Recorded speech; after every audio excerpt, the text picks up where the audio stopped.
একেই বলে নিজের ভাগ্য নিজে তৈরি করা। 14-15 বছরের এক বাচ্চা যে খেতে পারতো না, আর্থিক সমস্যার কারণে রাস্তায় ঝাড় দিত, সে আজকে হোয়াইট হাউসের গেস্ট অব অনার। এত বড় বড় বিজনেসম্যান, এত বড় বড় পলিটিশিয়ান, এলন মাস্কের মতো এত বড় বিজনেসম্যান থাকা সত্ত্বেও স্পেশালি রোনাল্ডোর নাম মেনশন করেছে ইউএস প্রেসিডেন্ট ডোনাল্ড ট্রাম্প। তিনি বলেছেন যে আমাদের সঙ্গে আজকে রোনাল্ডো আছে, আমার পুত্র, সে রোনাল্ডোর বড় ভক্ত। সে বলেছে আমাকে রোনাল্ডোকে ভালোভাবে ইন্ট্রোডিউস করাতে। অনেকেই আমাকে জিজ্ঞেস করে যে তুই রোনাল্ডোকে এত কেন ভালোবাসিস।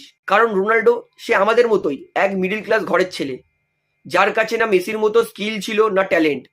শুধুমাত্র পরিশ্রম, হার্ডওয়ার্ক, ডিসিপ্লিনের ওপর ভিত্তি করে সে আজকে এমন জায়গায় পৌঁছেছে যে ইউএস প্রেসিডেন্ট এবং হোয়াইট হাউস রোনাল্ডোকে গোট বলে মেনশন করেছে।